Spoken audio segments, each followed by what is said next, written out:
My name is Andrea Hoffman. This is Doctor of Suffers, and I'm back with the Heroes podcast. I'm so happy that I have Laura Cross here from North America. How are you? I am doing well, Andre. Thank you. Well, I'm so happy. I've been looking forward to this interview, and what I'll do, I'll just intro you straight away, so people get to know who we are meeting with, and then off we roll with your story. So Laura Cross is an Air Force veteran and owner of White Sand Premier Travel.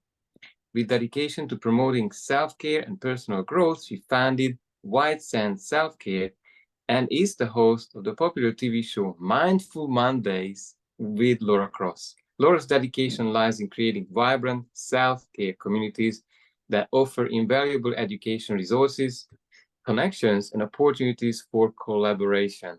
Welcome on the show. I'm so happy to have you. Do you want to just... Thank you. I'm happy to be here. Thanks. Do you want to give us a struggle, trouble, pain that you might have gone through before you became a popular TV show? How did that go? Yeah, I would have never told anybody that that's what I was planning to do or that I was going to do.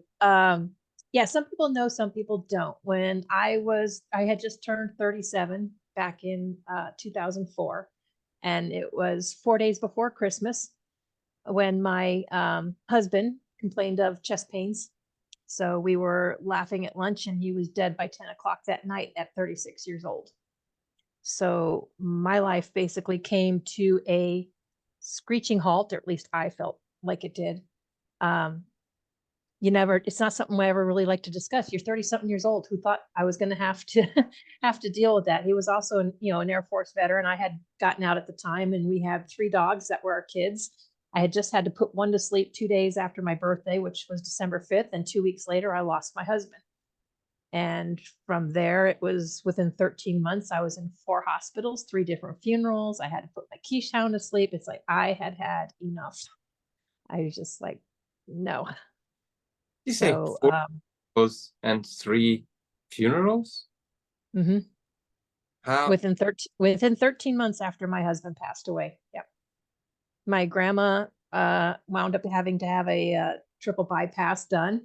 So I was in Florida for that one. Then my sister's mother-in-law lost her battle to ovarian cancer, and the hits just kept coming. So wow. It gets pretty bad when you have people will say to you that, I don't know if I want to be friends with you. Everyone around you dies. I mean, someone literally said that to me, and I was just like, wow, okay. This sounds like quite a roller coaster ride. I remember there was a part in my life when within the space of 4 years, 7 people who pretty much wrote me up and lived with life. So how did you recover from this, or what was your response, if I could ask that? It was a long journey. My first initial response was I didn't want to lose anybody else. So I ran around trying to fix everybody. In other words, if you were smoking, I would be harping on you to stop smoking. It's not good for you. I'll tell you, no one likes to be told that, and it doesn't work. It's not an effective way of helping anybody. It was coming out of a place of care, but when you already feel like you lost everything, you don't want to lose even more, So I went around trying to do that. Kind of overcompensated here and there, for things like the next Christmas, I went overboard because I had the money, I could do it, but I'm trying to make it not so tragic.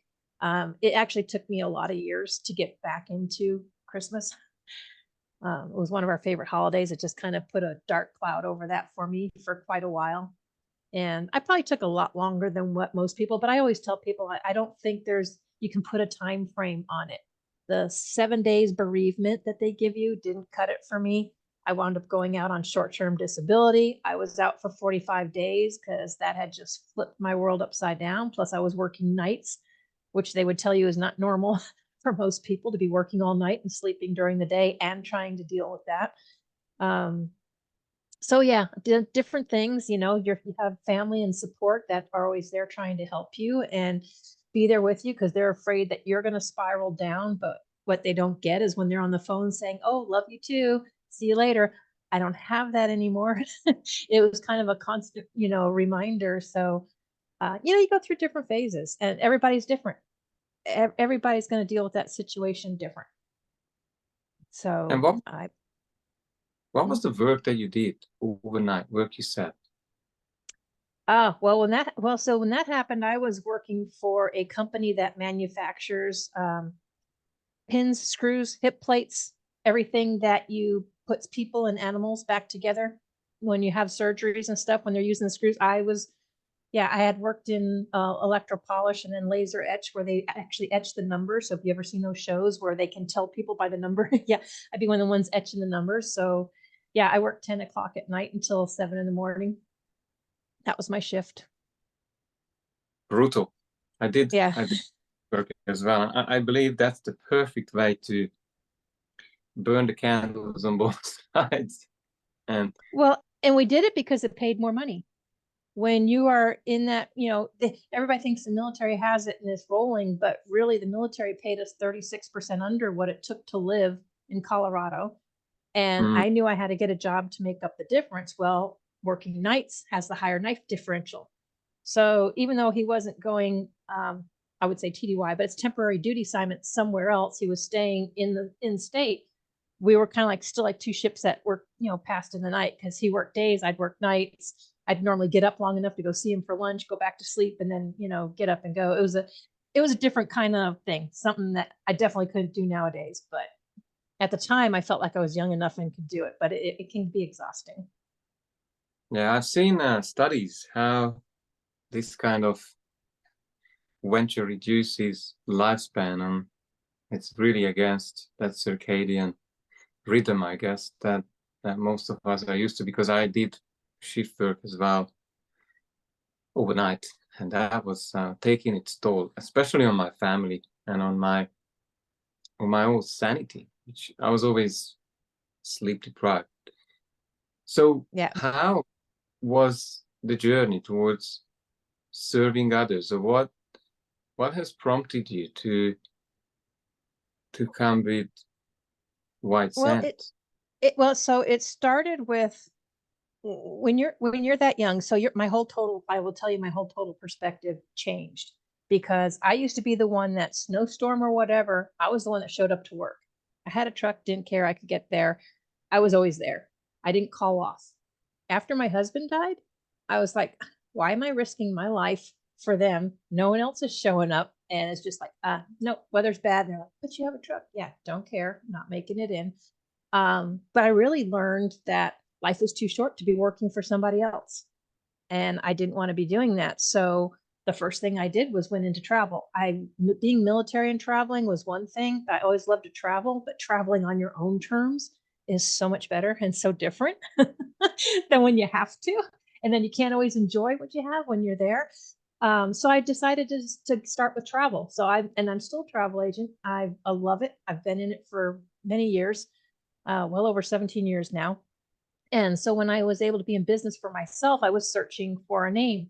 Well, my parents cruised I always took a cruise through the Caribbean all the time, and they loved the white sand beaches in St. Thomas. So when I was asking them for potential names, that's how White Sands came about. And so I've always imagined with white sands, this white sand beach with the palm tree. And of course, I love dolphins. So you'll always see dolphins in my logo or somewhere around, because I've always been fascinated with dolphins. And that's kind of how White Sands Premier Travel was born. So that's where that started. And where did you travel? What do you want to just tell us a few places, make us green with envy? I I tell people I have a live list. I do not do bucket lists. I have a live list. I've been in Iceland. I've been in Germany. Um, I've been in Austria, Italy. I've been in a couple Bahamas. I love the Bahamas. I've been in Curacao, Aruba. But there are so many beautiful places out there, so many things to see. Australia, for one. Every time I do training about a different country and learn different things, I'm just like, oh, need to go there. And I have visited with, Mexico, but Alaska, the Netherlands area. There's just so many places that I want to see. I think we all have something beautiful to offer and to see. And there's a big world out there. I think you need to go out and explore it and not just stay in your little space. Did you say training about different countries? Are you teaching people about these places, or what does that mean? So when you're a travel agent and you work from home, we get a lot of training for different areas. So I go Ah, through trainings to get certifications for the cruise lines. So like Virgin Voyages, Princess Cruise Lines, and Australia. And you go through their class and they teach you about the places, what there is there to see, what there is there to do, the kind of food, people, mostly so you can help your clients to get there and have know what to expect. Because obviously you can't have been in all the places and you're trying to help people go and enjoy. So it's training for travel agents. But the more I see that, and I love when the training has the videos because you can actually see it even better. It just makes me, add another one to the list of where I want to go. well, that's wonderful. And what do you love the most in the lifestyle change that brought you after this, well, this event, after losing your husband? For one, some of it is the time freedom, but really what I love is being able to help others see that there's a lot more out there. There's a lot more things to enjoy and try to help them not get caught up in what I call a rat race. We all get caught up doing what we thought we were supposed to do or brought up to do, but there's a lot more to life than that. Things continually changed and evolved. Um, I met my fiance about a year after my husband passed away, and he's a type 2 diabetic. But when we were in Colorado, and I've spent over 35 years in Colorado, but when I saw it on his face, just wearing on his face, we didn't like the way Colorado was headed. He was tired. People are making comments that he looks tired. Oh, well, he just came from work. I said, no, you don't understand. He looks like that all the time. And I knew it's like, okay, all I could say was in my heart of hearts, I knew we needed to make a change. And so we moved, and I moved to Missouri. My family's still in Colorado, but and I love my family dearly, but we needed to change. We couldn't stay living in an environment that we weren't happy just because our family was there. And so we moved, and we've got a beautiful place with acres. It's peaceful. And you could see the change in him. And it wasn't till after we got here that I realized how much I needed the change. And it was apparent so much that even my father, when I was telling about the different stuff there, my father was like, "Who are you?" And that's I got to finally feel like me and be who I am and not get stuck in chaotic and crazy. So environment change can be huge, and for us, it was a huge difference. And what made you pick Missouri? Obviously, I'm so So my fiance used to race cars. He used to race snowmobiles in North Dakota because that's where he's from, and then raced cars. And so we were both racing cars on quarter-mile dirt track. It's a circle dirt track in Colorado. Well, there's nothing but dirt tracks out here. I mean, we've got about 7, 8 different tracks within less than an hour away from us. And it's kind of one of the hearts of racing. And one of the people that we met that used to be out in Colorado was from this area, and they told us about it and the property that we could get, the houses that we could get. It was less expensive to be here than it was in Colorado, because Colorado was just, prices were going through the roof. They won't stop building. And to us, they were destroying it. They're just popping up houses, apartments, everything. Out here, people have 7, 12, 20 acres and they hang on to it. And it's nice. You get to enjoy nature. I've got deer, I've got birds, squirrels I feed. I got all kinds of critters around here. Cows, I'm surrounded by cows, and my neighbors got ducks, turkeys, you name it. But it's a whole totally different environment, and it's a different community. You know, so and that, it was a change we needed. that sounds so exciting. I'm just before this quantum leap, moving from Sydney, 4 million, 4.5 city Mhm. from Australia, moving to Central Europe to a village with 500 people on with a country home and 2,200 square meters of land that we can grow our own food on. So probably lifestyle change is changing everything. Would you say? Yeah. And if you're doing the same thing, then you know somewhat how we feel and what we've experienced, because Colorado Springs was pushing 750,000 people. My family moved there in 74 when we had about 260,000. It's just exploded that much. And the town we live in here has 1,393 people. Like, I go into town when I need stuff. Otherwise, no, I just stay out here. I'm like, it's different. You can see signs by the end of people's properties, fresh farm eggs or this. It's not your typical store. You just go down and it looks like someone's home, and it probably is, or their shop. And, they sell stuff, work on stuff. We have a lot of the Amish around here. So there's a lot of handmade goods and stuff around here. It's really neat kind of to see the horse carriages and stuff go by, because you don't ever see that in Colorado. It almost feels like it kind of went back in time a little. And I think that's the next stage for, I believe, humanity to rediscover, reconnect with each other, with nature. I believe screens and big cities are absolutely stealing our humanness these days. Yeah. So I'm glad that I'm making that move too. So who are your clients? Who are you serving, if you wanted to define the people who might want to identify themselves on this call? So for me, people that I can mostly help with, or mostly people that identify with me, are maybe people that were a military veteran or blue collar worker turned entrepreneur. That is a path that I can relate to. And if anyone ever wanted to get a hold of me and discuss it, or talk, or just have someone to, bounce something off of, I am happy to do that. For me, I've discovered self-care. Like I said, I used to go around, try to run around and fix everybody. I realized that was not the way. And I realized I needed to fix me, and I needed to fix what was within me first before you can truly help someone else. And as you say, burning the candle at both ends. No, it does not work. So I have set self-care time in the morning. It's my time to do what I want. I set certain hours. I only have so many meetings. I only do so many recordings. If it doesn't fit in there, it can wait. I will not cram my schedule back to back anymore. So I do live self-care. It is possible to do it, and it's not so high pressured. Now, some people work well with high pressure. That's not me. But, so what I do is, for me, when I started Mindful Mondays with Laura Cross, everything I do, I started out with my White Sands Self-Care Community Group on Facebook. And everything I do is about providing that education, the resources, the connection, and the collaboration. Because I feel when people can share their story or know what they do and they know what you've been through, that people can relate to you more, and you know who you could possibly talk to get that help or support that you need.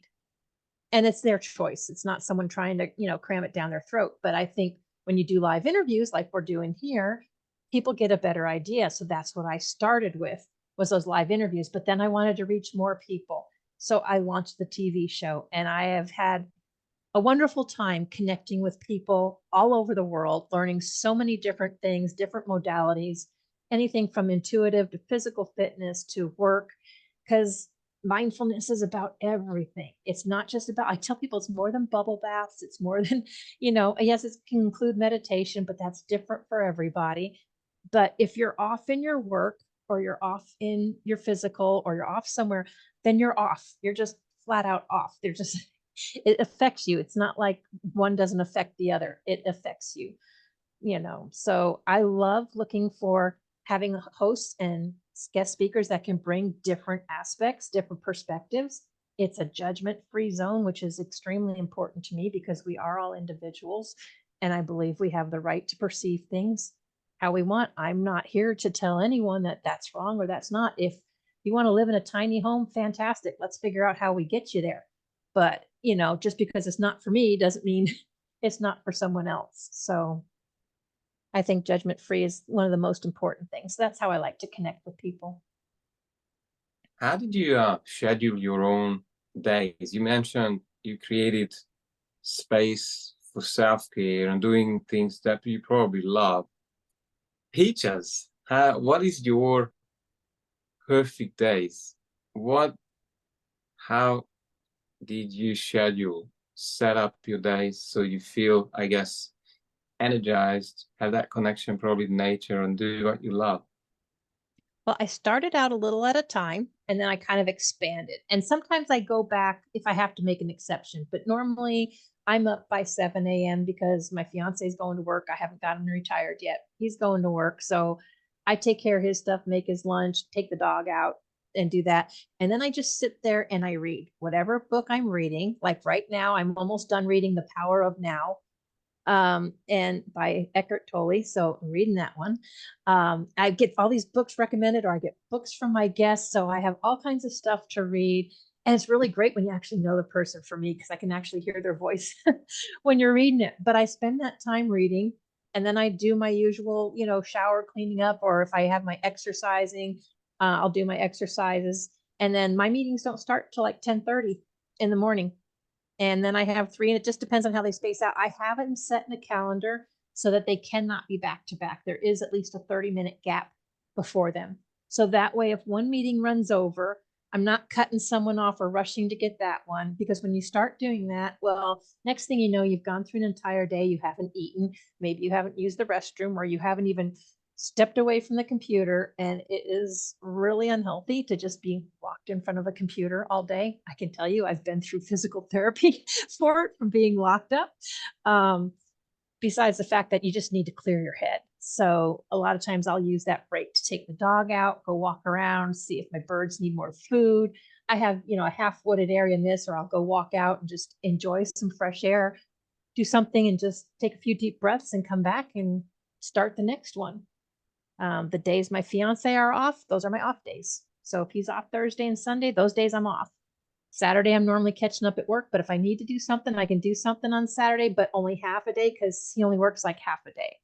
So I don't want to be working when he's off. But there are exceptions, obviously, because when you're working with people across the world, you have to make differences from time zones. It's an exception, though. It is not the rule. Thanks for that.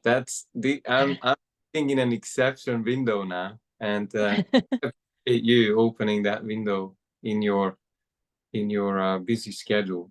So how did you set this up, as far as, have you been able to monetize your show, or what kind of provides you existence through this wonderful journey of doing your You show? can monetize a show right now.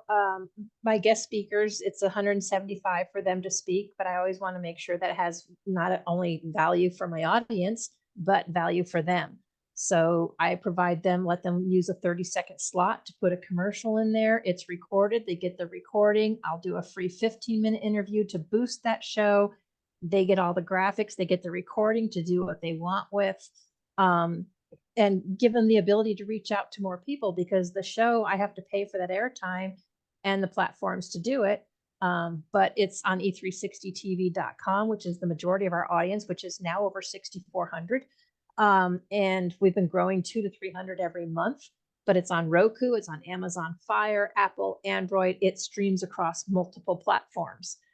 And so I don't make it outrageous. I just make it enough to at least cover my costs and some for my time. And of course, the other way to monetize it is people that want to put an ad spot on the show and run an ad for a certain amount of time.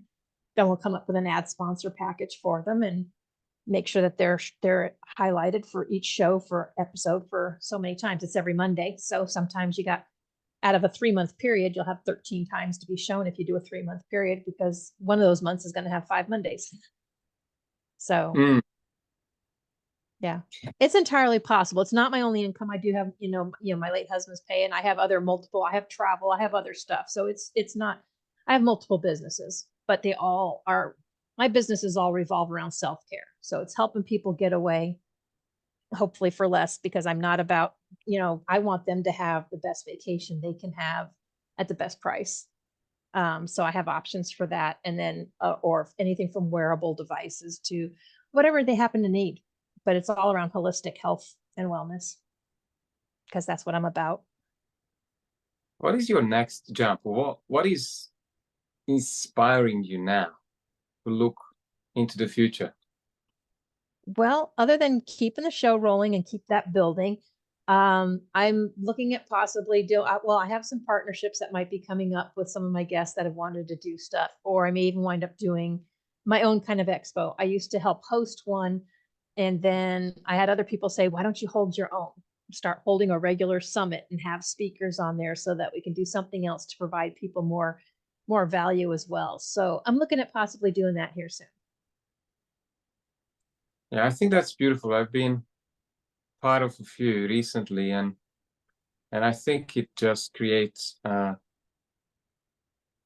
nice bucket with full of tools for people just to pick from, and usually they are free. So I believe these summits are maybe the new education. If it's well planned around the topic, then I think they are much more relevant than university or or old school things Yes. that are starting from Adam and Eve, and they are most of the time so out of date that 10 years ago they wouldn't have worked. No, and I believe we can do more together, and when you have like-minded people and we all have the same goal and the same thing, you know, why not band together? Hmm. I've gotten to know many different ones, like I said, from many different modalities, and they can all bring a different perspective. We're all trying to get almost the same goal, or we might be saying the same thing, but we say it differently and we have a different way to get to it. And I think you need that because we're not all the same. We're all different. Would you say um, you've seen so many people maybe in front of these travelings and fun and breaking out of their old lives? Would you see that lack of self-worth or the feeling of they deserve it is a barrier, is a real barrier for lots of people from taking that lifestyle change? Mhm. It is a real barrier, and some people are doing it still, but sometimes you can tell by the way they're speaking that, they're still trying to get over that hurdle. I had that kind of starting out. I will tell you, I had that starting out because I was like, well, who wanted to see this? But then I had people that love what I was doing, love what I had. And I was just like, okay, good. I'm on the right path. This is something what I love to do. And then I also had to learn, well, for me, I realized that I'm perfectly imperfect. I'm good with that. And people are going to resonate with me who resonate with me. And if they don't, they don't. That's okay. Not everybody's going to. Yeah, I believe that there comes a time when they start to realize that it's one thing to break out of the comfort zone and do the things that they would love to do, but somehow inside they need to have a cheering positive crowd to propel them forward on that journey, because if they don't have that congruency I call, then they wouldn't be able to enjoy all of these things that they are trying to unlock for themselves, because inside there is this emptiness, this self-sabotage running, and I certainly been through that for 20 or 25 years, and I think that's coming in the next few years or decades when people start to realize that there's a few components of a new life, especially if they're looking for um, a faster change to a new dimension. Do you want to speak to that for a moment? Oh, well, I was gonna say I would tell you, the people that I have met and me myself. So I've done that myself. I used to go through someone when someone approached me about a TV show, or like I said, started with those interviews, and everybody's like, "Well, your podcast." I'm like, "It's just an interview. The podcast, it's just an interview." I'm like, "No, it's just that." I'm like, "Okay, whatever you want to call it." They're like, "Okay, you call it what you want. What you're doing is a podcast." I'm like, "Okay." And then the TV show, and then I was like, "Oh my gosh," because I used to military background, whatever. I'm always worried about getting this, and having that in place. I was trying to wrap myself around, oh my God, I have to have seasons, has to have a theme. Well, that puts way too much stress and pressure on you because you never know who you're going to connect with, what kind of topic we're going to come up with. So I finally just ditched that. Stuff takes time, but when you see stuff coming in and working and the numbers, I mean, we tapped into E360s. Our first month out, we had 4,400 and we've built, and it's just like people are loving it. And I love connecting with people, and you can see and you can tell when they're doing what they really love or they're meant to do because they light up. They don't look scared, they just light up and they're so thrilled about what they're doing. And I have met a couple of people like that recently, and I've met some, like there was the one I talked to today. They're so excited, they're getting away from coaching, but they're doing this, but they know they're not all gathered up yet, they're still kind of discombobulated. So and the best thing I could say is that's okay. We all go through that. Let me know how I can help support you, because I think what they're doing is fantastic. I think it helps sometimes, like you said, sometimes you just need to have somebody that can be kind of like that little cheerleader that just says, yeah, you're okay. Instead of having other people saying, like, oh, are you making money at that? Or, what are you doing just because you're not going to a job and working for someone? It's Mm. just, What would be a best way to engage uh, with your business? Where do we find you? How to what's the best way to find your business and find your show? My show is on, I have a YouTube channel and a Facebook. So if you're on the YouTube, it's at Mindful Mondays with Laura Cross. I also have an at White Sand Self Care where I put the interviews up. So I actually have two different YouTube channels. I invite anybody to join my White Sand Self Care community group. Whether you want to learn to connect with people or you want to be someone that wants to share what you do so people will know more about you, that is what that community is there for, and to help build that. And I always invite people to introduce themselves, tell people what you do. It's not a group that I let people be buy my stuff. It's provide value, tell people what you do. We're all in business. Obviously there's going to be some money involved, but I think there's a sleazy way to do it. There's a way to just do it from, where you're trying to provide value and connect with people. So definitely Facebook and YouTube. I'm also on LinkedIn. So if you go to Facebook, if you do Laura Cross White Sands, you will get to my profile. So that is my personal profile. And I also have the business page. I do have a website, whitesandselfcare.com, which I need to update. I do not have someone to do that. I do that myself. But if you want to know more about me and the different things I do and I'm involved in, it is on my website as well. Wonderful. What do you think I have not asked in this conversation that is a must share for you? What else would you want to share? I think the biggest thing I'd like to share is, I would love for people to connect with me that want to connect with others. And like I said, I think having that judgment-free space, I just love connecting people. So, I mean, if there's someone out there with a different modality, they want to be mindful. And it's not always about the money. Sometimes if we have a we can collaborate. Well, we can swap podcasts. I'm good with collaborating too. Or I may know people that I can connect people to. I've met a ton of people. So, I'd love for people to connect with me and just reach out. And I would encourage anybody, for one, to put yourself first and take care of yourself, because if you don't, you really can't take care of others or support others if that's what you truly want to do, if you do not fill yourself up first. That's the most important. Yeah, that's just so beautiful. As you said, it's hard to give, or impossible to live an inspired life when one is, and this is what you told me about, that you've been going out rescuing others. Well, probably there was one person to rescue, really, and that was you. I wasn't doing it. I was not doing it. I did everything but, and everybody thinks it sounds selfish, but it really isn't. If you think about it, it makes sense. I know a lot of people use the airplane analogy, because you can't help other people if you don't put your oxygen mask on first. Tell people I'm a car person.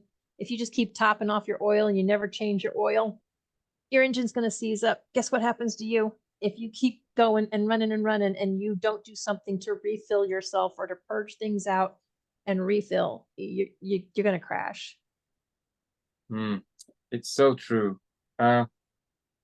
Is there 3 things that you would want to maybe share? I haven't had you prepare for this, that you would suggest to someone who is looking for the next version of their lives that they could do sort of right now? For one, give yourself some time and search inside of yourself what feels right for you. Not what your parents think you should do or your best friend thinks you should do, what truly makes you happy, and then figure out how to go forward. And when you're doing that, set boundaries. If you do not have someone that is supportive and supporting you, and they're always the negative naysayer, then you need to create some distance. You know, you have to take a look at that. That may not necessarily be in your best interest.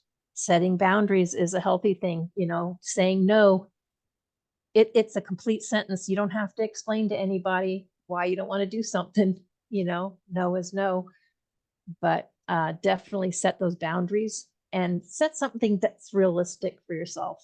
Make that time for yourself. Figure out what it is.